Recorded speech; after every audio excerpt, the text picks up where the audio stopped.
एक समय की बात है।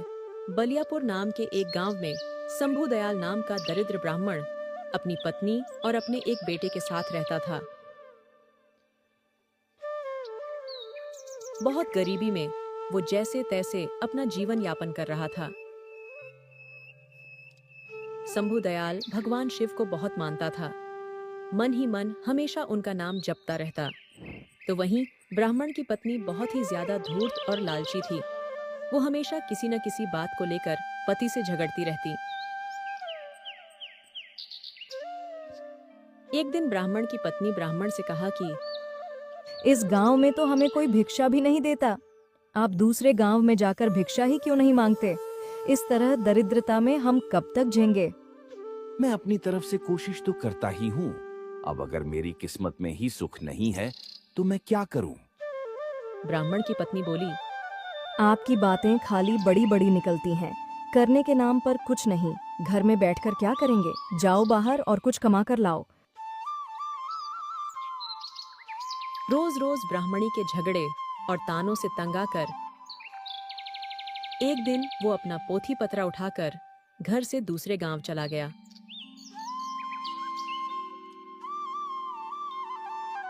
उस गांव में जाकर भगवत कथा सुनाने का प्रयास किया, लेकिन कोई उससे कथा सुनने को तैयार नहीं था।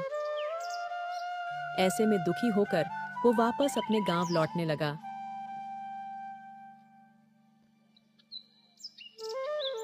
रास्ते में एक पीपल के पेड़ के नीचे जाकर विश्राम करने लगा।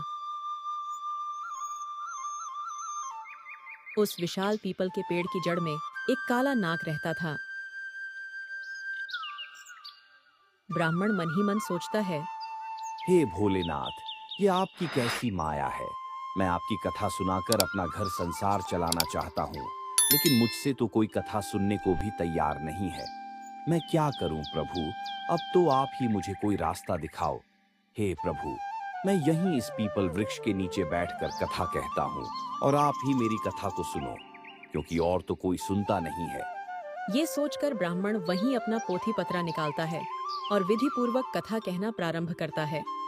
ऐसे में पेड़ की जड़ में बैठा वो नाग कथा सुनने लगता है। पूरी कथा को वो बहुत ध्यान से सुनता है। जब कथा समाप्त होती है तो बाहर आकर ब्राह्मण को एक सोने का सिक्का दक्षिणा में देता है और फिर कहता है,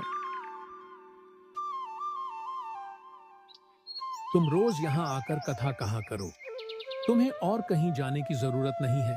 मैं तुम्हें रोज एक सोने का सिक्का दक्षिणा में दूंगा, लेकिन ये बात तुम किसी और से मत कहना। ब्राह्मण उसकी बात मान लेता है। नाग के जाने के बाद वो भगवान शिव को धन्यवाद देते हुए कहता है कि प्रभु, आपने तो मेरी जिंदगी ही बदल दी। मैंने आपसे थोड़ा मांगा, आपने तो मेरी झोली भर दी। आपकी महिमा अपरंपार है प्रभु। अब वो ब्राह्मण रोज सुबह सवेरे वहां नहा धोकर आ जाता और उस नाग देवता को कथा सुनाता, और रोज वो एक सोने के सिक्के लेकर घर जाता।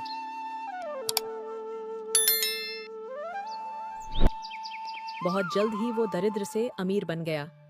अब उसके पास किसी चीज की कोई कमी नहीं थी। पूरे गांव के लोग उसकी प्रगति को देखकर आश्चर्यचकित थे। लोगों के मन में तरह तरह के सवाल पैदा हो रहे थे। बहुत लोगों के दिमाग में तो ये भी चल रहा था कि जरूर ये ब्राह्मण कोई गलत काम कर रहा है, जिसकी वजह से वो इतनी जल्दी इतना धनवान हो गया है। अब लोग ब्राह्मण की पत्नी से सवाल करने लगे, तुम्हारे पति के पास इतना धन कहाँ से आ गया है? आखिर ऐसा कौन सा काम करने लगा है वो?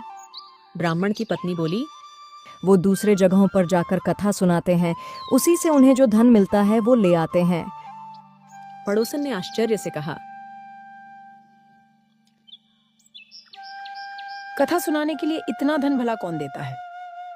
अब तो उसकी पत्नी के मन में भी कई सवाल उठने लगे। तो वो पति से पूछने लगी कि इतना धन आपको कौन देता है? लेकिन ब्राह्मण से तो नाग देवता ने किसी को कुछ बताने से मना किया था, इसलिए वो कुछ नहीं बताता। लेकिन उसकी पत्नी तो उसके पीछे ही पड़ गई। वो हर जिद करने लगी जिससे ब्राह्मण सोने के सिक्के के बारे में उसे बता दे कि वो कहाँ से आता है। ऐसे में एक दिन ब्राह्मण विवश हो गया और उसने धीरे से पत्नी को नाग के बारे में सब बता दिया। अब तो उसकी पत्नी के मन में काफी ज्यादा लालच आ गया। उसने सोचा जरूर उस पीपल के पेड़ के नीचे कोई खजाना है जहां से वह नाग सोने की मुहर लेकर देता है। अगर उस नाग को मार दिया जाए तो पूरा खजाना मिल सकता है। इसलिए ब्राह्मणी ने अपने पति को खाने में नशे की दवा मिला दी। सुबह को उसकी नींद ही नहीं खुली और उसने अपने जवान बेटे को उठाकर कहा, सुनो बेटा, वहाँ पीपल के पेड़ के नीचे रोज तुम्हारे पिता कथा कहते हैं, जिसे सुनने के बाद एक नाग सांप आकर उन्हें सोने का सिक्का देता है। उस पीपल के पेड़ के जड़ में जरूर कोई खजाना दबा हुआ है।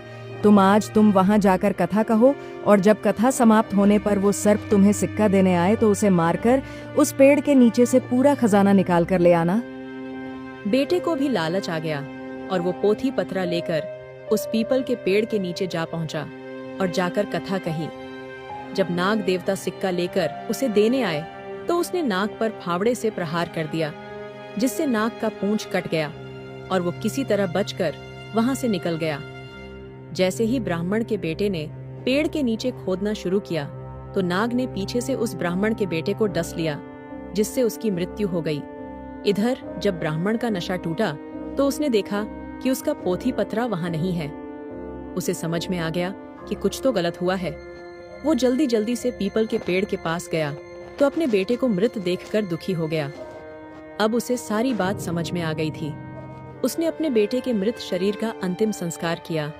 उसके बाद उसने अपनी पत्नी से कहा, मुझसे बहुत बड़ी भूल हो गई कि मैंने नाग देवता के मना करने के बावजूद तुमसे ये बात बताई।